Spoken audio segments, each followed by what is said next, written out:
오늘은 열두 제자를 우리가 다루고 있잖아요. 열두 제자를 다루고 있는 가운데 또 권은주 원사님께서 또 눈이 동그래지셔가지고 오늘이 가정의 달이고 5월 5일이라서 오늘은 특송이 건너뛰고 다음 주부터 있다는 것 좀 말씀드립니다. 너무 눈이 커지셔가지고 제가 꼭 얘기를 해야 드려야 될 것 같아요.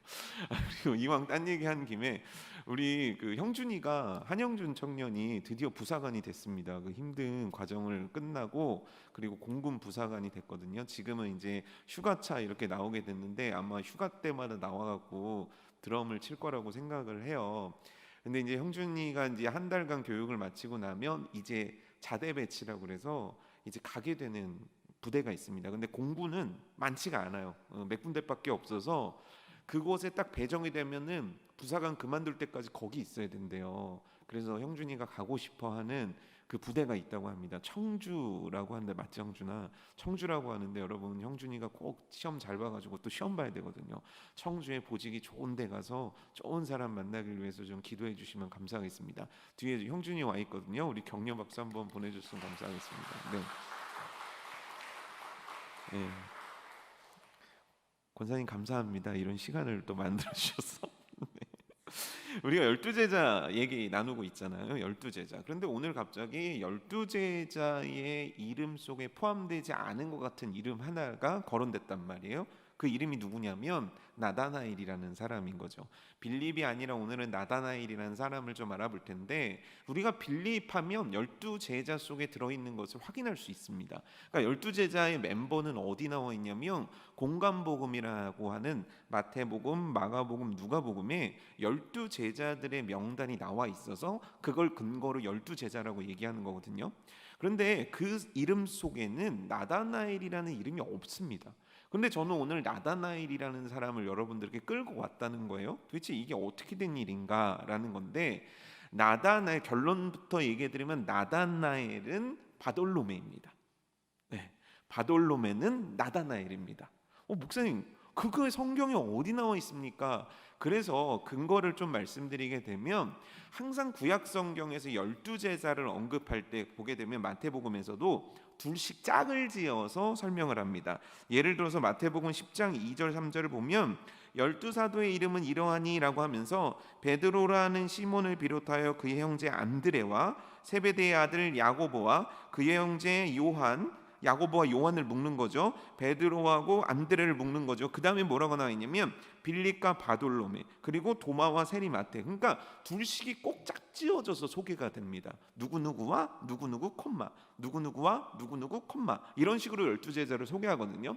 아마도 추측해 보건대 이 두 명은 짝을 지어서 일을 하던 자들이라고 추측해 볼 수 있을 거예요. 그러니까 우리가 전도를 나갈 때 예수님께서 항상 짝을 지어서 내보내시잖아요. 그렇게 짝을 지어서 나갔던 멤버, 가족 관계이든 친구 관계이든, 그래서 제자 멤버를 이렇게 동시에 두 명을 묶어서 설명하게 되거든요. 근데 빌립을 묶어서 빌립의 짝을 누구라고 성경은 설명하냐면 바돌로메다라고 얘기하는 거예요. 근데 바돌로메라는 이름을 성경에서 찾아보게 되면 마태, 마가, 누가복음에 한 번씩 나옵니다. 열두 제자 명단 속에 빌립과 바돌로메, 빌립과 바돌로메, 빌립과 바돌로메 이렇게 나오는 거죠. 그런데 성경에서는 이 둘을 항상 짝지어서 설명을 하는데, 요한복음에서는 빌립과 짝을 누구라고 설명하고 있냐면 나다나엘이라고 소개하고 있다라는 거예요. 빌립과 나다나엘을 소개하고 있다는 거예요. 이걸로 봐서 나다나엘은 바돌로메일 거다. 그러면 누가 진짜 이름이냐라고 했을 때 나다나엘은 하나님의 은혜, 하나님의 선물이라는 뜻을 갖고 있거든요. 이게 본명인 거예요. 그럼 바돌로메는 뭐냐면 별명, 애칭인 거죠. 뜻이 뭐냐면 돌로메의 아들이라는 뜻을 갖고 있는 거예요. 그래서 바돌로메라고 불리운 건 뭐냐면 그 동네에서 살던 돌로메의 아들. 그럼 돌로메가 누구냐? 그거는 모르겠습니다. 그거는 모르겠지만 꽤나 동네에서 이름이 많이 일컬어진 사람이고, 아버지가 꽤나 이름이 있어서 그의 아들이라고 불리웠던 그 사람이 바돌로메이고, 동일한 사람이 누구냐면 나다나엘이라는 거예요. 그래서 오늘 성경을 보게 되면 빌립이라는 사람과 나다나엘을 동시에 언급하고 있는 거죠. 아마 이 부분에 대해서 잘 모르시고 계신 분들이 굉장히 많으실 거예요. 나다나엘이 바돌로메다. 왜냐하면 성경 어디에도 나다나엘은 바돌로메야 라고 설명한 곳은 없기 때문인 거예요. 하지만 학자들이 추정하고 있는 거죠. 나다나엘은 바돌로메일 거야. 아마 그 확률이 굉장히 높아. 빌립하고 짝을 지어서 설명을 했고, 그의 제자들을 설명할 때 항상 같이 짝을 지어서 설명하는 게 요한복음에서도 사도 요한이 이렇게 설명했기 때문에 나다나엘은 곧 바돌로메일 거다라고 추정을 하고 대부분의 학자들이 동의하고 있기 때문에 나다나엘은 이퀄 누구라고요? 바돌로메라는 거죠. 실제 되게 안 유명한 인물인데, 나다나엘 바돌로메는 12제자 중에 한 명이었고, 그 나다나엘이 과연 어떻게 예수님을 믿게 됐고 그의 인생이 변화된 계기가 어떤 것인가가 오늘 요한복음 속에 나와 있는 거죠. 그러면 일단 하나하나씩 좀 살펴보도록 해요. 나다나엘 또 바돌로메라고 일컬어지는 사람은 어떻게 예수님을 만났는가서부터 우리가 좀 시작을 해보도록 할게요. 45절이거든요. 사실 나다나엘은 예수님이 누구인지 몰랐습니다. 근데 나다나엘에게 빌립이 예수님이 누구인지에 소개를 하는데 이렇게 소개합니다. 빌립이 나다나엘을 찾아간 거예요.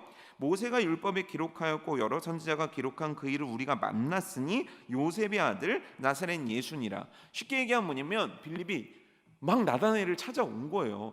나다나엘, 야, 나 드디어 만났어. 나 그토록 고대하던 분을 만났어.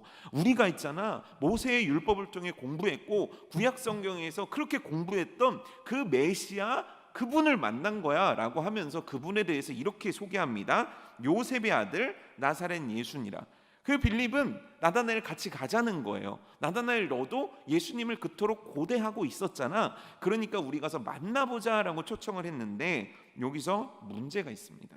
무슨 문제냐면 46절에 보면 나다나엘이 한 가지 지금 빌립이 얘기한 것에 대해서 반대 의견을 내는 거예요. 그게 뭐라고 돼 있냐면 나다나엘이 이르되 나사렛에서 무슨 선한 것이 날 수 있느냐라고 질문한단 말이에요.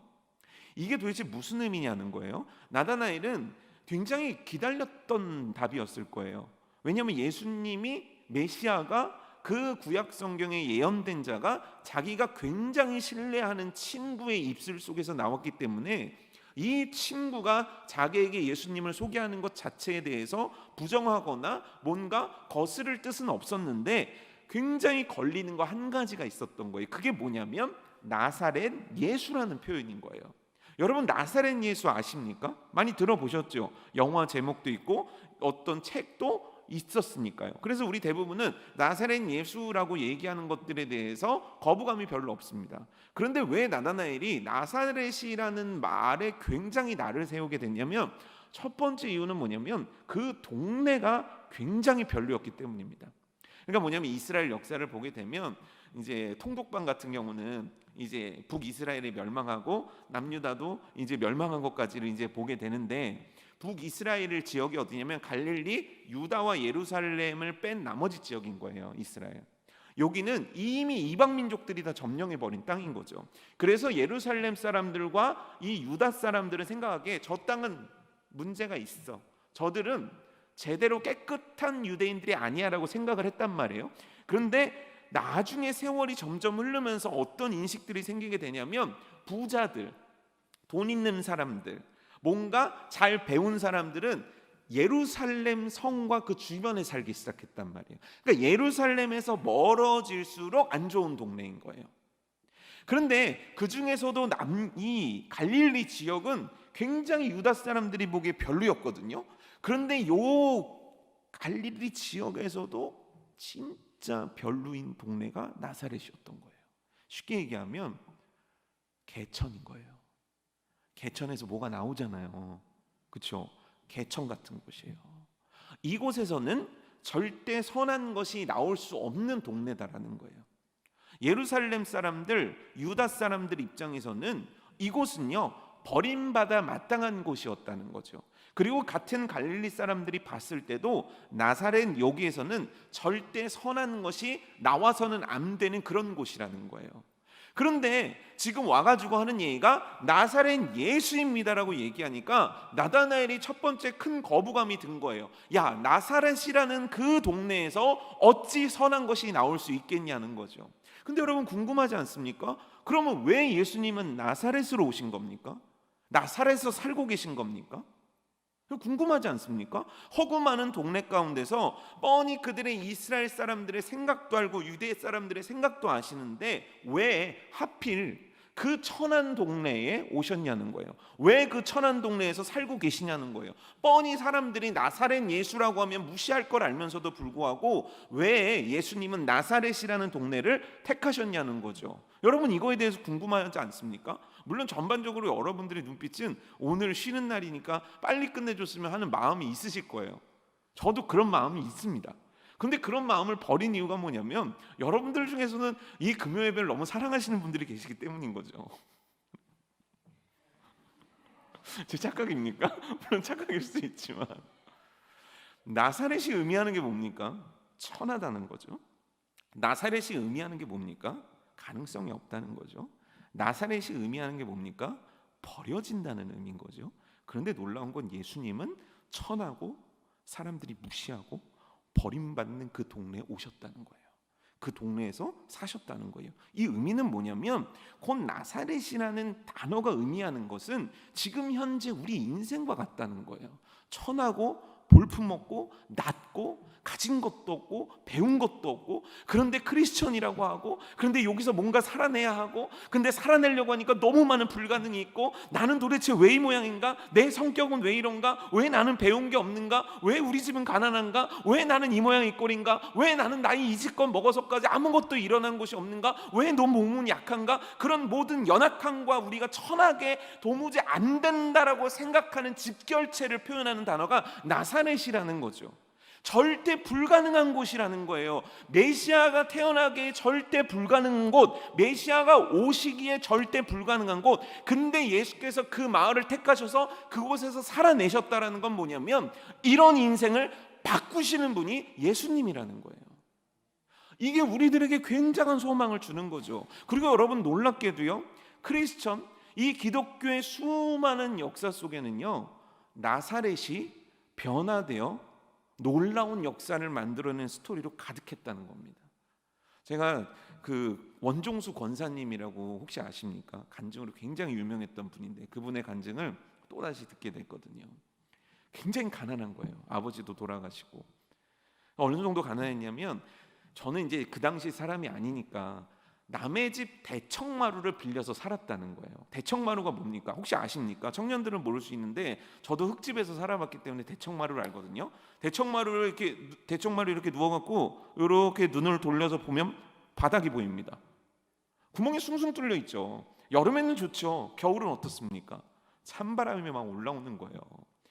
그래서 제 기억에 어떻게 했냐면 제가 이제 흙집 같은데 살 때 대청마루에는 나가지를 못했어요. 너무너무 추워가지고. 그래서 항상 문을 창호지 문 같은 걸 꼭 닫고 그 안에 있었던 기억이 나거든요. 근데 돈이 너무 없어서 이 원정수 권사님이란 분이 대청마루에 쇳돈을 주고 거기서 가족이 지낸 거예요. 한겨울에.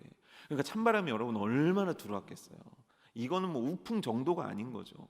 근데 갖고 있는 게 미군 담요 한 장인 거예요. 그래서 4식구인가 3식구인가 그거를 콕 안고서는 자는데 이 권사님의 간절한 기도 제목은 뭐였냐면 하나님 제발 오늘 밤 살아있게 해주세요 했대요. 너무 추워가지고. 그런데요 이분이 예수님을 믿고요 기도했고요 하나님 앞에 간구했고요 매달렸고요 그랬더니 이분의 인생이 어떻게 변하는지 들어보십시오. 아무 공부도 못하는데 어느 날 하나님께서 새벽에 은사를 주시더니 책을 통째로 외우는 은사를 주신 거예요. 부러우시죠?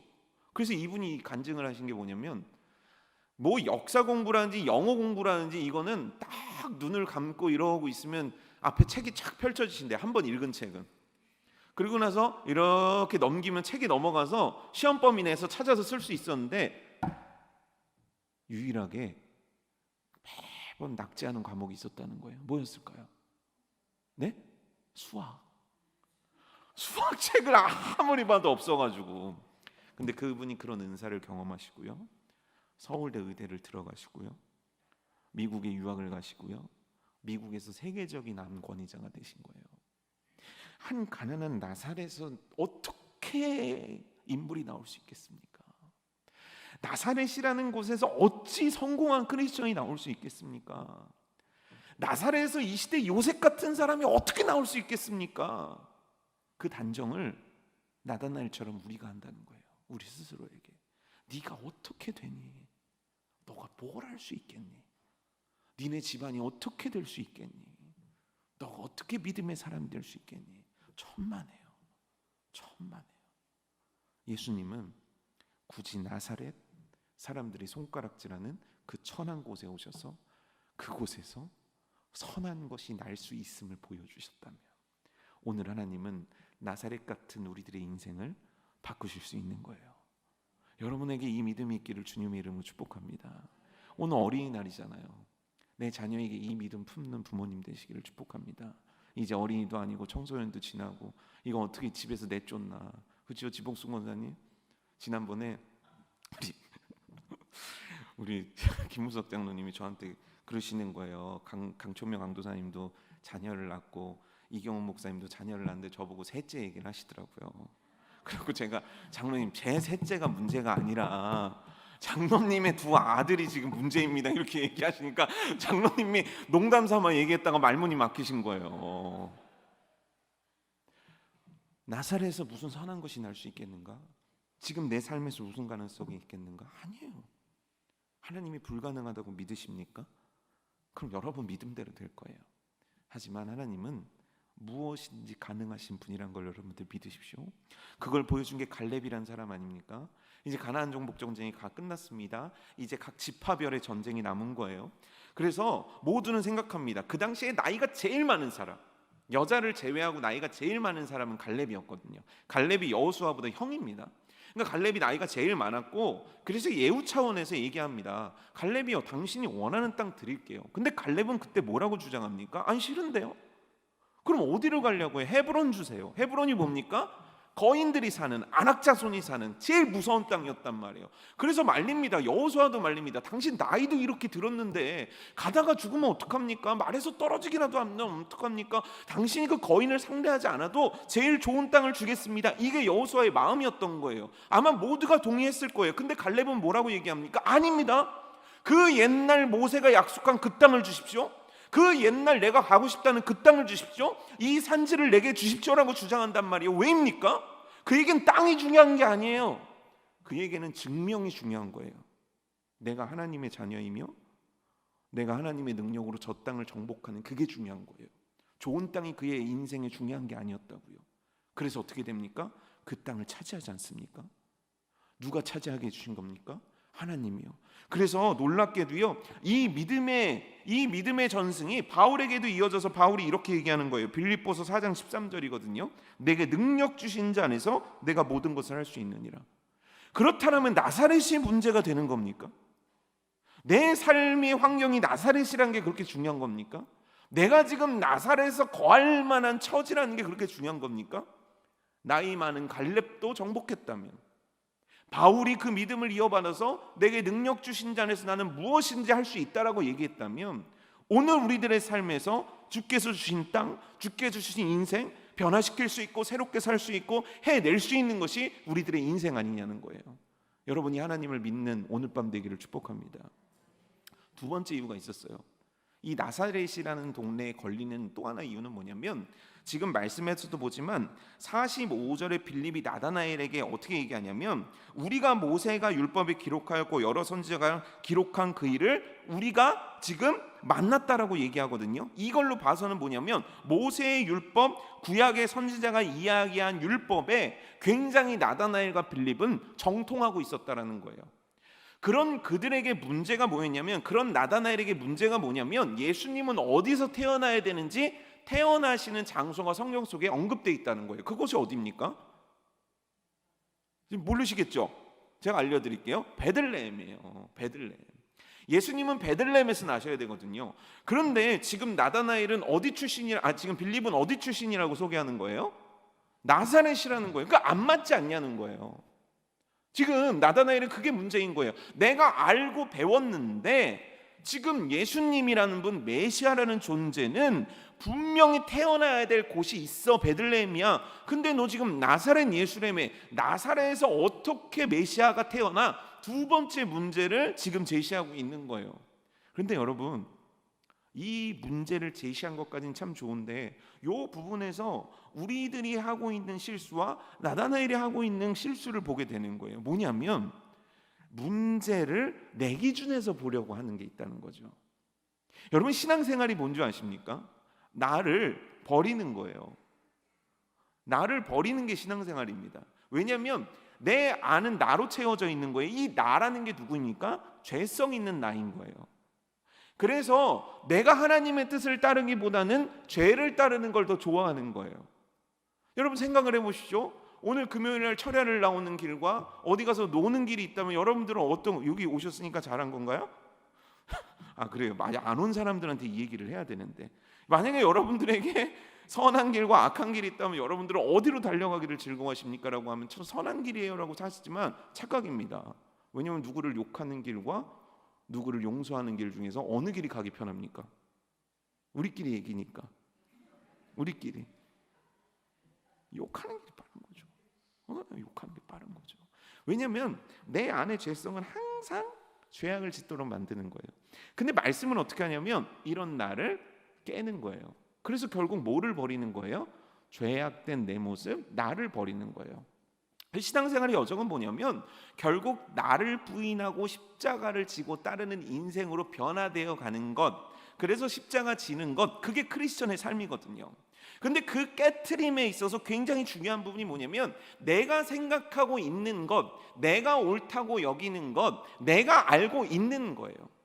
내가 옳다고 생각하는 신앙생활을 버리고 하나님이 옳다고 여기시는 신앙생활을 잡는 것, 내가 옳다라고 생각하는 인생의 가치관을 버리고 하나님이 옳다라고 생각하는 인생의 가치관을 잡는 게 신앙생활이라는 거예요. 그래서 하나님은 말씀을 통해 나를 깨우치고 나를 깨트리시고 나를 버리게끔 만드신단 말이에요.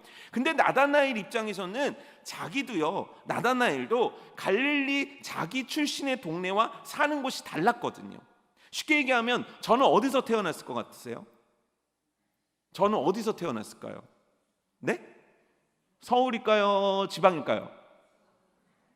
서울 방배동에서 태어났습니다. 근데 본 적은 어디냐면 잠실이에요. 신천동이란 잠실. 그리고 지금 저는 어디서 살고 있습니까? 강북구에 살고 있어요. 참 인생 뭐가 복잡하죠? 이 얘기를 하는 거예요. 지금 그러면 저를 소개할 때 당신은 어디 살고 있습니까? 라고 얘기했을 때 저는 방배동에서 태어나 본 적은 신천이고요, 그 다음에 지금은 강북구에 살고 있습니다, 이렇게 소개합니까? 아니에요. 지금 저는 어떻게 해요? 저는 강북구에 있는 우이중학교회를 섬기고 있습니다, 이렇게 저를 소개한단 말이에요. 근데 나다나엘은 그 한 번 더의 질문을 하지 않고 그는 지금 나사렛에서 무슨 선한 것이 날 수 있어, 내 생각으로는 안 돼, 내가 아는 것과는 맞지 않아, 내 경험과는 맞지 않아 라고 자기의 생각으로 지금 이 판단을 하려고 하고 있다는 거예요. 베드로도 마찬가지였습니다. 베드로가요, 어느 날 환상을 봅니다. 그 환상을 보는데 보자기가 펼쳐집니다. 고기가 가득한 거예요. 근데 그 고기가 먹을 만한 것이었습니까? 먹지 못할 것이었습니까? 먹지 못할 것이었어요. 왜요? 율법에 지정된 음식이 아니었기 때문인 거죠. 그래서 저걸 어떻게 먹어요? 저걸 어떻게 먹어요? 저걸 어떻게 먹어요? 계속 베드로가 거부한단 말이에요. 그런데 그 환상을 보여주시고 결국 베드로를 고넬료의 집까지 이끌으셔서 베드로의 생각 하나를 와장창 깨뜨리시는 거예요. 뭐예요? 이방인들에게 복음을 전하는 게 옳다라는 거죠. 그래서 거기서 베드로가 깨어지게 되고 그 깨어짐을 통해서 베드로 역시 이방인들에게 세례를 주고 복음을 전하는 사람이 되는 거 아닙니까? 하나님은 우리들의 생각 속에 있는 나를 원하는 게 아니에요. 하나님의 생각 속에 있는 나를 원하는 거죠. 근데 나다나엘은 지금 자기의 생각 속에서 메시아를 보려고 하는 거예요. 그래서 나사렛에서 무슨 선한 것이 날 수 있습니까? 라고 빌립에게 따지듯이 묻고 있는 거죠. 여러분, 우리들의 생각을 버리는 게, 우리들의 생각을 깨트리는 게, 하나님의 생각과 하나님의 마음을 내 마음속에 담고 그것들을 인생의 지표로 살아가는 게 크리스천이라는 걸 꼭 기억하십시오. 나다나엘은 나사렛에서 선한 것이 날 수 없어 라고 주장을 하는 거예요. 근데 여기 놀라운 게 있죠. 빌립이요, 집사가 아니라 빌립이 어떻게 하는지 보세요. 빌립이 이르되 와서 보라. 강권하는 빌립이 나오는 거예요. 자기 생각 속에 갇혀있는 나다나엘을 끌고 가는 좋은 친구가 그에게 있었다는 거죠. 그 권면을 받아들이고 드디어 나다나엘은 의심 가득한 얼굴을 가지고 드디어 메시아 예수 그리스도 앞으로 갑니다. 그런데 여기서 나다나엘이 지금까지 자기가 갖고 있던 나사렛에 대한 생각, 자기가 인생의 옳다라고 여겼던 모든 자기가 와장창 깨트리는 경험을 하게 되거든요. 그 경험이 어디서 나오게 됐냐면 바로 어디지? 네. 바로 47절입니다. 47절. 예수님께서 나다나엘을 보시는 거예요. 그리고 이렇게 얘기합니다. 보라, 이는 참으로 이스라엘 사람이라 그에게 간사한 것이 없도다. 그리고 50절에 이렇게 말씀하십니다. 내가 너를 무화과 나무 아래서 보았다므로 믿느냐. 이 두 가지 말씀을 하시는 거예요. 이 두 가지를 좀 나눠보고자 하는데, 요한복음 1장 47절에서 예수님께서 그에게 하신 말씀은 뭐냐면 너는 참 이스라엘 사람이라 네 속에 간사한 것이 없다. 요거 하나 하고, 두 번째는 뭐냐면 너가 50절에서 무화과 나무 아래 있을 때 보았다라는 거예요.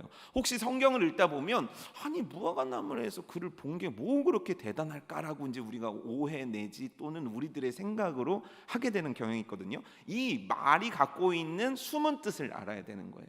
무화과 나무는요, 이 광야에서 꽤 크게 자라는 나무입니다. 한 2m, 4m씩 자라는 나무래요. 그래서 광야에 그 이스라엘에 큰 나무가 별로 없으니까 이렇게 큰 나무 밑에서 유대인들, 경건한 유대인들이 하는 습관적인 삶의 루틴이 있었는데, 그게 뭐냐면 항상 거기서 말씀을 읽고 말씀을 묵상하고 말씀을 나누는 공간이었다는 거예요. 거기가. 그러니까 쉽게 얘기하면 대청마루가 깔려 있고 큰 나무가 있으면 할아버지들이 옛날에, 참 이것도 옛날 얘기인데, 곰방대를 들고 그 다음에 장기 뒀던 곳, 그게 바로 무화과 나무 아래이라는 표현인 거예요. 그러면 여기서 볼 수 있는 건 뭐냐면 예수님께서 나다나엘이 무화과 나무 아래 있었다 봤다는 건 뭐냐면 나다나엘이라는 사람이 어떠한 인생을 살고 있는지를 봤다라는 의미인 거예요. 이해가 되십니까? 그는요 경건했다는 거예요. 그는 진짜 하나님의 말씀을 사모하고 사랑했었다라는 거예요. 먹고 살기 바쁘고 힘든 인생 가운데 항상 시간이 되면 그 나무 밑에 와서 사람들과 말씀을 나누기를 힘썼다라는 거예요. 근데 그가 힘써 나눈 말씀이 뭐였냐는 게 중요한 거죠. 그가 힘써 나눈 말씀이 단서가 45절에 나와 있는 거예요. 율법에 기록하였고 여러 선지자가 기록한 그의, 이게 뭐냐면 메시아 도래사상이라는 건데, 뭐냐면 메시아가 곧 오실 거야. 그래서 이 당시 많은 크리스천들, 많은 하나님을 믿는 사람들, 유대인들은 뭐를 했냐면 구약 성경을 보면서 예수 그리스도가 오심을 바라고 그분이 진짜 우리들에게 와주시기를 바라고 그분이 우리를 구원하시기를 바라서 그걸 주제로 해서 성경 공부를 하고 기도를 하고 그거를 삶의 중심으로 놓는 일들을 하는 자들이 많았었다라는 거예요. 그런데 그가 누구였냐면 나다나엘이었는데, 이 나다나엘이 그렇게 삶을 살아가는 모습에 대해서 하나님께서 평가하신 것이 뭐냐면 47절에 이는 참으로 이스라엘 사람이라 그 속에 간사한 것이 없도다라고 얘기하는 거예요. 여기서 참이라는 말은 뭐냐면 진짜라는 거고, 간사함이라는 말은 속인다는 거예요. 그는 마음을 속이지 않아. 그는 그런 척하지 않아. 나다나엘은 무화과 나무 아래에서 항상 말씀을 보던 자야. 그는 말씀을 정말 사랑하던 자야. 그런데 그거 진짜야. 나다나엘은 얘들아 진짜 진심으로 나를 기다렸어. 진심으로 내가 오기를 너무너무 바랬던 사람이야. 진짜 내가 누구이든 나를 영접할 수 있는 준비가 되었던 인생이 바로 나다나엘이라, 이렇게 얘기하는 거예요. 시편 32편 2절에 뭐라고 나와 있냐면 마음에 간사함이 없고 여호와께 정죄를 당하지 않는 자는 복이 있도다라고 나와 있거든요. 그는 진심이야. 그는 진짜야. 그는 나를 기다려. 그는 정말 나를 사랑하고 있어. 그 구약 성경에 예수 그리스도 메시아가 오심을 바라봤던 모세를 비롯한 수많은 선지자의 믿음이 그의 믿음이었다는 거예요. 주여 속히 오소서라는 것이 다른 이들에게는 자신의 욕망이 섞인 것이기도 하고, 다른 사람들에게는 그들의 어떤 정치적인 욕심이 있는 것이기도 하고, 다른 사람들이 다 그러니 나도 따라하는 것일 수도 있었겠지만, 나다나엘에게 예수 그리스도가 오신다라는 건 진짜였다는 거예요. 그리고 그것들을 진심으로 그는 믿고 있었다라는 거예요. 그래서 나다나엘을 표현하는 단어가 뭐냐면 순전하다라는 표현을 쓰는 거예요. 진짜 진심 어리게 예수 그리스도를 사모했던 자, 그래서 만난 자, 그가 바로 나다나엘이었다는 거예요. 여러분, 저는 이 대목을 이렇게 보는데 굉장히 큰 위로가 되더라고요. 왜 위로가 됐냐면, 우리가 기도하는 거 누가 합니까? 내가 그토록 애타게 기도하면서 하나님 뜻이 이루어지기를 바라는 그 제목들에 대해서 누가 합니까? 이해는 합니까? 내 마음 누가 알아줍니까? 그런데 하나님은 알고 계신다는 거예요. 내가 진짜인지 가짜인지. 너의 순전함을 하나님께서 보고 계시다라는 거죠.